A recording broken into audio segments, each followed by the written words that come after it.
Thank you, Dr. Williamson. I'd like to call on the Club Secretary Treasurer, Carol Barnes, for the introduction of our guests. Good afternoon. We show no visiting Rotarians. Are there any visiting Rotarians with us today? Didn't sign in? If you can stand up and introduce yourself, please. Oh, she's your guest. Would you introduce your guest, Merritt? I'll be happy to do it. My guest today is Lila Walker. Lila, would you please stand? Lila moved here from Texarkana with her husband for his job. He is Chess Walker. He's manager of distribution systems for SWEPCO operations. She was a member of the Wilbur Smith Rotary Club of Texarkana for 15 years, Paul Harris Fellow, and a past program chairman.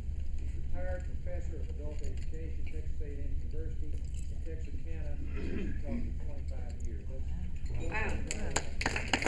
Welcome. Nice to have you here, Lyle. Lou Frazier has a guest. My guest is my son, Frank Frazier. He's been here for 400 years, also. Welcome, Fred. And Andre Frentress. And my husband and business partner, Jerry Frentress.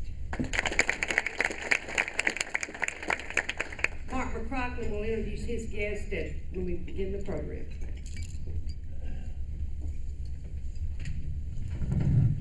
Thank you, Carol. We've got a few announcements. Civic grants are available to nonprofits, and the application deadline is February 28th. The application is available online at rotaryclubofshreveport.org, and those interested can contact Leslie Quinn for more information. Our board meeting tomorrow has been canceled, so please, board members, please make a note of it. We're going to have a location change. It'll also be sent in an email, but we're moving it to next Wednesday. If you'd like to receive the Rotary Post via email, please give your email address to Jennifer. So she's collecting emails today, right on the back of your birthday list after we're done with it. Dues are also due. If you have not paid your dues, please pay your dues as soon as possible. And finally, just another reminder, the District Foundation Banquet is going to be Friday, April 1st. The RI President, Ray Klingensmith, will be here. We're going to cancel our meeting that week, so please plan on attending. The cost is $50 per person. If you give $500, you are able to attend a private reception with the RI President. Now, let's see, membership announcement. Bruce Wilson, that's District Governor Bruce Wilson. Thank you, President Patrick. Remember last week we began talking about the membership recruitment. By membership recruitment, we simply mean the nomination of persons that you believe are of, number one, exceptional character. And you say, well, what's that? Well, whatever Joe Cooper's not.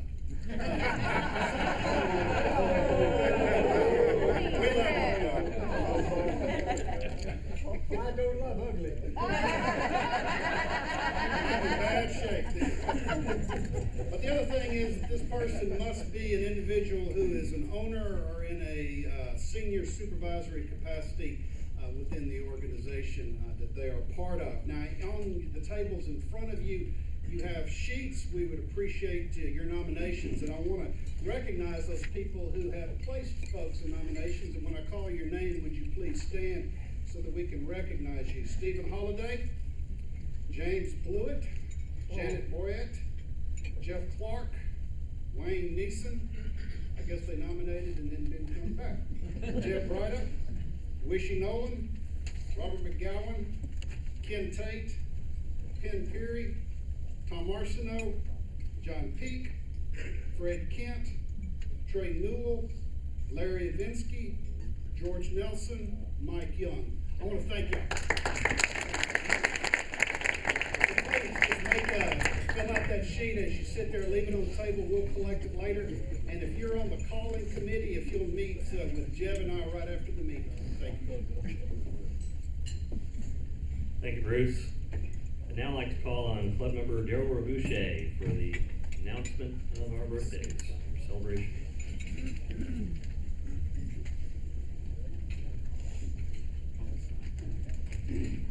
Thank you, President Patrick. I was delighted to see Kermit on the piano, but are you playing Happy Birthday for us too? I'll tell you that I saw Kermit perform Saturday night at the Symphony, and it was just breathtaking. It was magnificent. You know, people leapt to their feet. It was great. In fact, Michael Butterman actually did vertical leap at one point. He was so worked up about the performance. But then I heard the mayor there who did the invocation talking about challenges, and I know that I'm musically challenged. And I saw Reese up here moving his arms, you know, and I figure we all know Happy Birthday. And I'm going to tell you something. I think Kermit knew those symphonies because Butterman was up there and he was pointing and he was bending over and he was literally sweating and he was jumping. Kermit never looked at him once. I practiced this, I know it, what are you doing up there? You know, so I don't know why we're waving our arms, so we're just going to sing while Kermit plays at the appropriate moment, all right? I'll point at you though, because I'm not going to insult you by waving. Birthdays in February. February 1st, Dunk McRae. The 2nd, Keith Carter, Jeff Clark, Brad Gosley, and Keith Mason. The 3rd, Charlie Clausen. On the 5th, Janet Boyette. On the 7th, Scott Hughes. On the 9th, Bo Campbell and John Cox. The 10th, Bill Anderson, Wes Attaway, and Jim Clark. On the 11th, Billy Washburn. The 12th, Marshall McKenzie, Tom McNeely on the 13th, along with Mark Medicus and Tom Mee and John Roby. Valentine's babies, Elizabeth Laborde and John Lowe. On the 16th, Doc Johnson and George Lukacs. The 20th, Doug Bland. The 22nd, John Carreri. On the 24th, Mark Snow. The 25th, Matthew Lynn. The 26th, John Coutre. The 27th, Willie Phillips. And rounding out the month of February with no leap babies in our group, Gary Fenner and Jeff Luce. And now, we'll sing it. Happy birthday to you. Happy birthday to you. Happy birthday, happy birthday. Happy birthday to you. Bravo!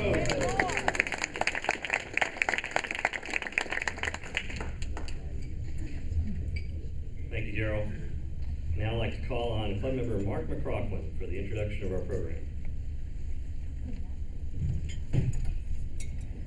I think you're in for a rare treat today. Before I introduce David Joy, I also want to thank Rob Stark, the Regional Vice President of Columbia Asset Management, for making it possible for David to join us today. David Joy is a noted speaker when it comes to financial issues. He appears in the Wall Street Journal on a regular basis, quoted on CNBC. He was here last year. I think he was on the front page of USA Today the same day he happened to be here. David chairs the Capital Markets Committee for Columbia Asset Management. He and the folks on that committee oversee directly about $350 billion and indirectly about another $300 billion. So I think they kind of know what they're talking about. In addition to being a Paul Harris Fellow, David graduated from Holy Cross University and actually also has a master's degree in business administration from the Carroll School of Management at Boston College. Interesting factoid I learned a month or two ago. I was at a meeting and they said, I realized, somebody commented to me that a gentleman by the name of Colin Moore, who sits on David's committee, is on a focus group for Ben Bernanke. So when the chairman of the Federal Reserve Board wants another opinion about what's going on with the economy, they call his assistant. Okay? David? Thank you.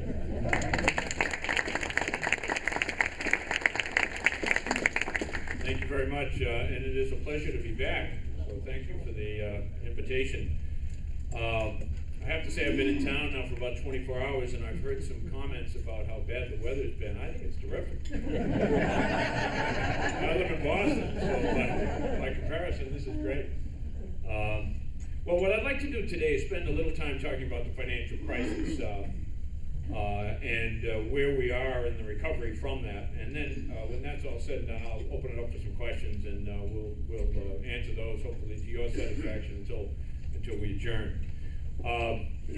This financial crisis was actually kind of interesting now that we're able to look at it from an historical perspective. And it's awfully difficult to distill its causes to just a few, because there are a lot of moving parts to it. But I'm going to try and do that in short order. I think there are some things that we can say about it that might help us hopefully avoid a similar experience in the future. The first thing I'm going to point to is the fact that I think the root causes of this crisis extend back to the late 1990s, when we had a stock market bubble appear, particularly in technology stocks. You might recall at the time the internet was exploding onto the scene. Nobody quite knew what to make of it. We didn't know who the successful businesses were and who the failures were going to be.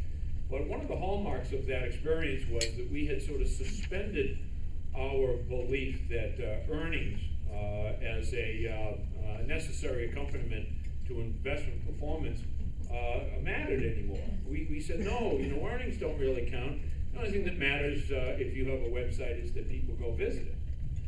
And we found out in very short order that that wasn't the case, that earnings do count. But the point was, we had plowed a lot of money into the internet sector and other technology stocks by extension, and then that bubble burst.